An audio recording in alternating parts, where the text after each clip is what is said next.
शुरुआत सबसे बड़ी चुनावी खबर के साथ करेंगे और आज की सबसे बड़ी चुनावी खबर है महागठबंधन का मुख्यमंत्री चेहरा। महागठबंधन ने आखिरकार अपने सीएम फेस का ऐलान कर ही दिया। यह ऐलान बहुत हैरान करने वाला नहीं था। सीएम फेस कौन होगा इस पर भी लोगों को कोई संदेह नहीं था, पर इसकी घोषणा में हो रही देरी से गठबंधन पर सवाल उठ रहे थे। अब गठबंधन ने आखिरकार जब तेजस्वी यादव के नाम की आधिकारिक घोषणा की तो सियासत सुलग गई। ये रिपोर्ट देखिए। अगले मुख्यमंत्री चेहरे के रूप में तेजस्वी यादव जी को हम लोग सपोर्ट करते हैं। हाय हाय ये मजबूरी, ये तेजू बना जरूरी। प्रारंभिक चरण चुनाव का पूरा हो चुका। तेजस्वी यादव महागठबंधन का चेहरा होंगे। अब तक जिस सवाल पर महागठबंधन को सबसे ज्यादा घेरा जा रहा था, उसका जवाब प्रेस कॉन्फ्रेंस कर दे दिया गया। कांग्रेस के वरिष्ठ नेता अशोक गहलोत ने महागठबंधन की संयुक्त पीसी में ये साफ कर दिया कि अगर महागठबंधन चुनाव जीता तो मुख्यमंत्री तेजस्वी यादव ही होंगे। इस चुनाव में अगले मुख्यमंत्री चेहरे के रूप में तेजस्वी यादव जी को हम लोग सपोर्ट करते हैं, जो एक नौजवान है, लंबा फ्यूचर है इनके साथ में। और मेरा अनुभव से मैं कह सकता हूं, जिसका लंबा फ्यूचर होता है पब्लिक उनको साथ देती है। अशोक गहलोत ने यह भी साफ किया कि डिप्टी सीएम की कुर्सी पर मुकेश सहनी का दावा भी महागठबंधन को मंजूर है। इस प्रेस कॉन्फ्रेंस के बाद एनडीए का हमला और भी तेज हो गया है। बीजेपी के राष्ट्रीय प्रवक्ता ने कांग्रेस पर आत्मसम्मान बेचने का आरोप लगाया है। हाय हाय ये मजबूरी, ये तेजू बना जरूरी। मेरे तरफ से राहुल गांधी जी को 100 रुपये का इनाम आप भिजवा दीजिएगा। आत्म स्वाभिमान बेचने के लिए महागठबंधन की प्रेस कॉन्फ्रेंस, सिर्फ तेजू का चेहरा, राहुल गांधी गायब। जेडीयू का कहना है कि महागठबंधन ने ऐलान में देरी की और ये ऐलान भी रूठे हुए तेजस्वी को मनाने के लिए किया गया। प्रारंभिक चरण चुनाव का पूरा हो चुका। रूठे हुए बबुआ को लॉलीपॉप थमाया गया, जिनके नेतृत्व में 2019 का लोकसभा चुनाव में इंडी गठबंधन ने शानदार पराजय हासिल किया। दमदार पराजय 2024 में उनको नेता घोषित किया जा रहा है, जिन पर विभिन्न आपराधिक और आर्थिक भ्रष्टाचार के आरोप हो। सीएम फेस को लेकर अब तक सवालों का सामना कर रहे महागठबंधन ने तेजस्वी के नाम का ऐलान तो कर दिया, पर इससे सियासत थमने की जगह और सुलग गई। अब विरोधी कांग्रेस के स्टैंड और गठबंधन के कोऑर्डिनेशन को लेकर तंज कस रहे हैं। पटना से संवाददाता संजय कुमार, अमित कुमार और शैलेंद्र कुमार के साथ ब्यूरो रिपोर्ट, न्यूज़ 18। देखिए, आज बिहार में चेहरे पर चर्चा का दिन रहा। पहले महागठबंधन ने तेजस्वी को अपना सीएम फेस बताया। भरोसा जताने के लिए तेजस्वी यादव ने अपने सहयोगियों का आभार भी जताया और साथ ही एनडीए पर सवाल दाग दिए। तेजस्वी यादव ने पूछा कि आखिर एनडीए ने अब तक नीतीश कुमार को मुख्यमंत्री बनाने को लेकर कोई आधिकारिक बयान आखिर क्यों नहीं दिया है। ये रिपोर्ट। भाजपा के लोग नीतीश जी को दोबारा मुख्यमंत्री नहीं बनाएंगे। अपने नाम पर महागठबंधन की मुहर लगते ही तेजस्वी यादव ने सवाल वाली गेंद एनडीए के पाले में फेंक दी है। सीएम फेस पर कांग्रेस की सहमति के बाद अब तेजस्वी का कॉन्फिडेंस और बढ़ गया है। उन्होंने इस भरोसे के लिए सहयोगियों का आभार जताया, साथ ही एनडीए में नीतीश के नाम पर आधिकारिक ऐलान नहीं करने का आरोप भी लगा दिया। नीतीश जी के साथ जो अन्याय हो रहा है एनडीए में, एक बार भी कोई भी जॉइंट प्रेस कॉन्फ्रेंस नहीं की गई है और ना ही ऑफिशियली रूप से मुख्यमंत्री का चेहरा घोषित किया गया है। तो हम लोग तो शुरू दिन से ही कह रहे थे कि भाजपा के लोग नीतीश जी को दोबारा मुख्यमंत्री नहीं बनाएंगे। तेजस्वी यादव ने आरोप लगाया कि बीजेपी इस बार नीतीश कुमार के साथ छल करने वाली है। चुनाव उनके चेहरे पर लड़ा तो जाएगा, पर बीजेपी नीतीश को मुख्यमंत्री नहीं बनाएगी। ये सवाल जब बीजेपी सांसद रविशंकर प्रसाद से पूछा गया तो जवाब मिला, सीएम पद की कोई वैकेंसी है ही नहीं। कोई वैकेंसी है क्या, कहिए। तो वैकेंसी है क्या? वो हमारे नेता हैं, मुख्यमंत्री हैं, उनकी अगुवाई में चुनाव लड़ रहे हैं। सीएम फेस पर सवाल वाली सियासत बिहार में गर्माती जा रही है। देखना होगा जनता को किसका चेहरा पसंद आता है और किसके फेस पर जनता फेल होने का धब्बा लगाती है। पटना से संवाददाता संजय कुमार, अमित कुमार और शैलेंद्र के साथ ब्यूरो रिपोर्ट, न्यूज़ 18। वहीं तेजस्वी यादव को महागठबंधन का सीएम फेस बनाए जाने पर जनसुराज के संयोजक प्रशांत किशोर ने भी तंज कसा है। उन्होंने कहा कि अगर जंगल राज की वापसी होगी तो लालू के बेटे ही युवराज बनेंगे। उनका बयान आपको दिखाते हैं। को डिप्टी सीएम और तेजस्वी को सीएम फेस घोषित किया गया है महागठबंधन। कहा जा रहा है कि और भी डिप्टी सीएम बनाएंगे। मेरे भाई, ऐसा है कि सत्ता जब जाने लगती है तो आदमी कुछ भी कहने को तैयार है। एक नहीं 5 डिप्टी सीएम बना दो, उससे क्या होगा? मेरे भाई, ये कोई नई घोषणा थोड़ी ना है। पहले से मालूम है कि लालू जी का जंगल राज अगर लौटेगा तो उनका लड़का तेजस्वी यादव मुख्यमंत्री बनेगा। इसमें नई बात क्या है? मुख्यमंत्री में बढ़ेंगे आगे और अब बात प्रधानमंत्री मोदी के बिहार दौरे की कर लेते हैं। चुनाव की तारीख के ऐलान के बाद प्रधानमंत्री नरेंद्र मोदी पहले बिहार दौरे पर आ रहे हैं और इस बार वे पिछड़ों के सबसे बड़े नेता जननायक कर्पूरी ठाकुर की धरती से हुंकार भरेंगे। प्रधानमंत्री कल समस्तीपुर और बेगूसराय में एनडीए के प्रत्याशियों के लिए चुनाव प्रचार करेंगे। इसके साथ ही चुनाव का एजेंडा भी सेट करेंगे। ये रिपोर्ट देखिए।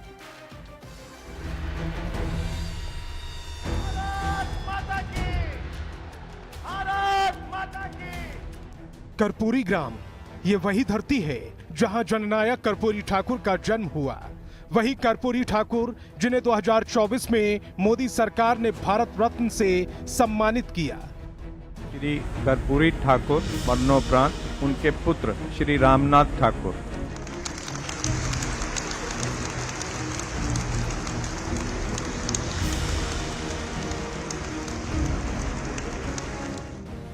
प्रधानमंत्री नरेंद्र मोदी ने इसी कर्पूरी ग्राम से चुनावी शंखनाद करने की योजना बनाई है।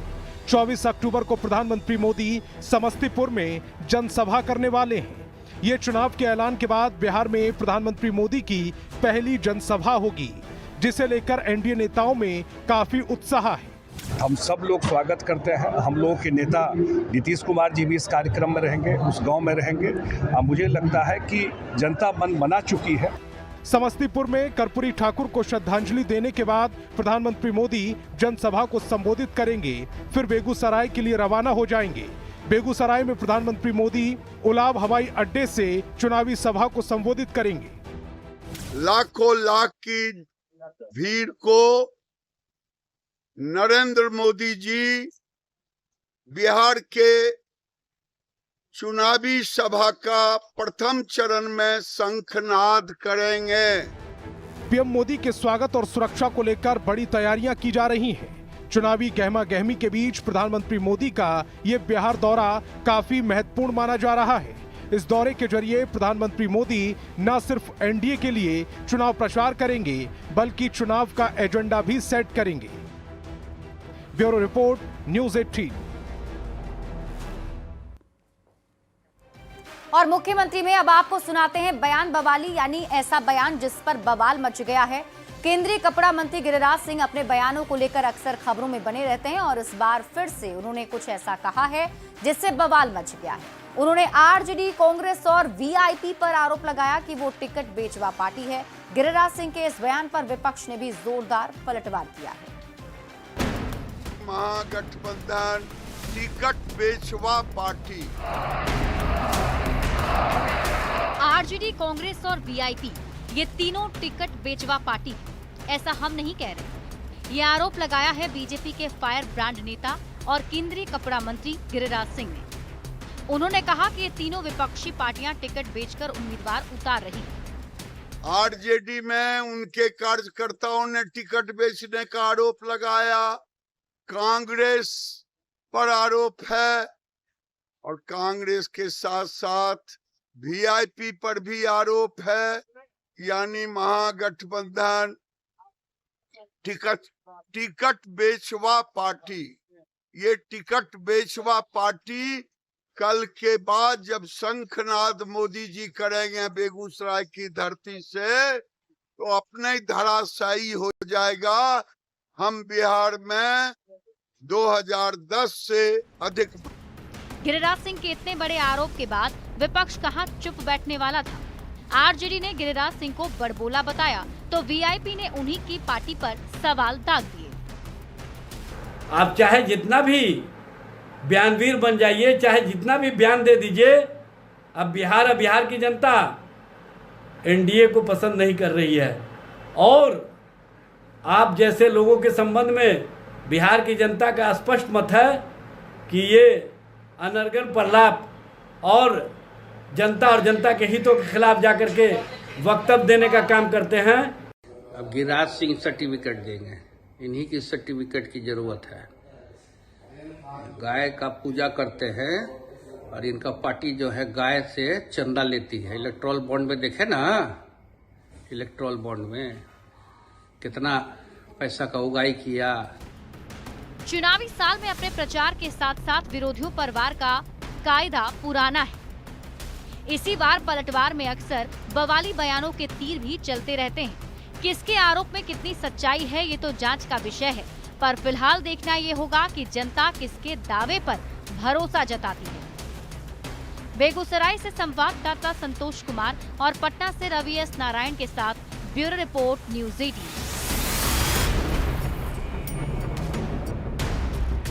और मुख्यमंत्री में अब आपको दिखाते हैं चुनावी वायरल, यानी ऐसी तस्वीर जो चुनावी मौसम में वायरल हो रही है। चुनाव से पहले प्रत्याशी घूम घूमकर लोगों से संपर्क कर रहे हैं, उनका समर्थन जुटा रहे हैं। समर्थकों का भी उत्साह इसी कदर उफान पर है। छपरा में तो लोगों ने अपने उम्मीदवार को लड्डू से तौल दिया है।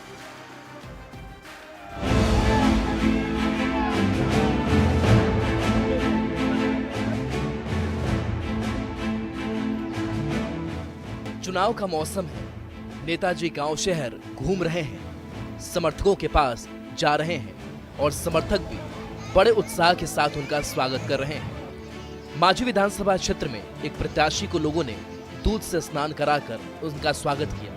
ये देखकर विपक्षी प्रत्याशी के समर्थक भी कहां पीछे रहने वाले थे। उन्होंने अपना प्रत्याशी को लड्डू से तौल दिया। वीडियो दाऊदपुर का है, जहां पूर्व विधायक रणधीर सिंह जेडीयू की टिकट पर चुनाव लड़ रहे हैं। यहाँ लोगों ने उनका स्वागत लड्डू से तौलकर किया। इसके लिए बड़ा तराजू लाया गया और 150 किलो लड्डू लाकर प्रत्याशी को तौला गया। प्रत्याशी का वजन 101 किलो था। 101 किलो लड्डू को तौलने के बाद उस लड्डू को पूरे गांव में बांटा गया, जिसका वीडियो सोशल मीडिया पर वायरल है। छपरा से संतोष गुप्ता के साथ ब्यूरो रिपोर्ट।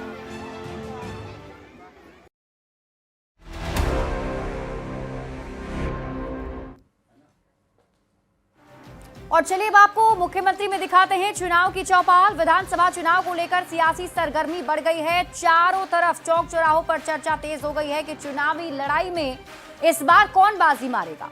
हर तरफ चुनावी माहौल है। क्या इस बार से नीतीश कुमार का जादू बरकरार रहेगा या जनता किसी नए चेहरे को देगी मौका? क्या कह रहे हैं सीतामढ़ी के लोग, आइए आपको दिखाते हैं। सीतामढ़ी जिले में विधानसभा चुनाव की सरगर्मी पूरे परवान पर है। हम आपको तस्वीरों के जरिए दिखाने की कोशिश करते हैं कि शहरी हो या ग्रामीण इलाका, खेत हो, खलिहान हो या फिर चौपाल हो, सभी जगहों पर इन दिनों सिर्फ चुनाव की चर्चा हो रही है। किस पार्टी ने किस प्रत्याशी को अपना उम्मीदवार बनाया है, वो कैसा है, सरकार ने कैसा काम किया है, इन सब मुद्दों पर इन दिनों खूब चर्चा हो रही है। और चुनावी जो तापमान है वो पूरे चरम पर है। बताइए सरकार कैसा काम किया है, कैसा लग रहा है? काम तो अभी तक जो नीतीश जी के सरकार में हुआ बहुत बढ़िया काम हुआ, सुपर सरकार रहा है अभी तक की जो गतिविधि है उसमें। अच्छा, अभी तक तो इन्होंने विकास का बहुत सारा काम किया है, जैसे रोड है, सारे जगह लत्ती की तरह रोड लतरा दिए हैं। बिजली जहाँ 3 से 4 घंटा रहता था वहाँ 22 से 24 घंटा रहता है बिजली। अच्छा, पढ़ाई का पूरा साधन, बच्चे लोगों को पढ़ाई दे रहा है, किताब कॉपी दे रहा है, खाना दे रहा है, पोशाक का पैसा दे रहा है, साइकिल दे रहा है। पूरे जिला बताइए कि इसे कोई प्रॉब्लम भी है जो समस्या का समाधान नहीं हुआ? नहीं, प्रॉब्लम क्या है, इस सरकार में तो बहुत बहाव आई है, बहुत काम हुआ है। क्या नाम हुआ आपका? हमारा नाम मुकेश झा हुआ। बताइए बाबा, किस मुद्दा पर इस बार वोट दीजिएगा? क्या समस्या रहा है जो नहीं पूरा हुआ है? हम लोग देंगे मतदान है, जहाँ मन होगा तहाँ जिसको देंगे। कुछ ऐसा हुआ है जो नहीं हुआ है, होना चाहिए? नहीं हुआ है, होना चाहिए। अब होता ही तब ना। अच्छा हाँ? कुछ शिकायत है सरकार से? जो सरकार से कोई शिकायत ना है, ये बढ़ावा काम कुछ नहीं। हाँ, बढ़ावा करके काम कर दिया है, इतना है। सरकार काम किया है? हाँ, काम किया है। क्या नाम हुआ वो आपका? पचकौड़ी साहब। आप बता सकते हैं? अच्छा सरकार है, वोट हम लोग देंगे। नहीं, काम हुआ है सरकार? हाँ, काम हुआ है, रोड का हर कुछ से विकास हुआ है। किस मुद्दा पर इस बार वोट दीजिएगा? अरे रोड के काम हो रहा है, बिजली है, और कुछ है इसका, इसलिए सरकार बहुत अच्छा है, काम किया है सरकार। आपको लगता है कि जो प्रत्याशी सब चुनाव मैदान में उतरे हैं उसको विकास जो करने वाला होगा वैसे लोगों को वोट दीजिएगा? बिल्कुल, जो विकास करेगा उसको वोट मिलेगा। सरकार से कोई ऐसा काम जो नहीं किए हैं सरकार, वो कुछ रह गया हो? वो काम करेगा, जीतने के बाद काम होगा। क्या नाम हुआ आपका? उमा शंकर सिंह। कुछ और लोग हैं, उनसे बात करते हैं और जानने की कोशिश करते हैं। सर बताइए कि इस बार क्या मिजाज है जनता का? हम लोग तो बीजेपी को सपोर्ट कर रहे हैं और बीजेपी को खुलेआम वोट देंगे। अच्छा, काम जो है सबके नजर में जो है अपना अपना जो है सरकार का काम होता है। अच्छा, अब दारू बंद किए हैं, क्या उससे लाभ है सो बताइए? दारू यहाँ 100% बिक रहा है और डी माल बिक रहा है। जो पीने वाला आदमी है वो गलत सामान पी रहा है, लोग उसके चलते बीमार पड़ रहा है, मर रहा है और दोगुना रेट में मिल रहा है। दारू बंद का मतलब कहीं नहीं मिलता तो दारू बंद। राजस्व की भी क्षति हो रही है, राजस्व की भी नुकसान हो रही है। हम लोग बीजेपी का सपोर्ट कर रहे हैं और बीजेपी को वोट देंगे। क्या नाम हुआ आपका? मेरा नाम राजकिशोर भगत हुआ। आप बताइए सर, क्या लगता है इस बार क्या मिजाज है जनता का? मिजाज तो हम लोग बीजेपी को सपोर्ट कर रहे हैं, बीजेपी गठबंधन में जो भी होगा उसको सपोर्ट करेंगे। लेकिन सरकार का जो ग्राउंड लेवल पर है कुछ काम है जिसमें बहुत कमी है, जिसमें ब्लॉक स्तर पे जितने भी काम होते हैं उसमें बिना पैसा का एक भी काम नहीं किया जाता है, ना ही राशन पूरा दिया जाता है किसी भी गरीब आदमी को। राशन के नाम पर भी हर एक यूनिट पे 1.5 किलो 1 किलो ठगा जाता है और ब्लॉक स्तर पर जितना भी काम है बिना पैसा का कोई काम नहीं होता है। सरकार से अनुरोध है कि वो अपना इस सब काम में सुधार करे। बहुत कमी है फिर भी, लेकिन अच्छा काम किया है। क्या नाम हुआ? रंजीत कुमार भगत। तो आप तस्वीर देख सकते हैं, जो जनता का मिजाज है वो अलग अलग तरीके का है। किसी को सरकार से शिकायत है तो किसी का यह कहना है कि सरकार ने बढ़िया काम किया है। अब देखना यह होगा कि 14 तारीख को जब चुनाव परिणाम सामने आएगा तो सरकार किसकी बनेगी, यह आम मतदाता और आम जनता तय करेंगे। राकेश रंजन, न्यूज़ 18 सीतामढ़ी। और इसी के साथ इस बुलेटिन में अभी के लिए बस इतना ही। आप देखते रहिए न्यूज़ 18 बिहार झारखंड।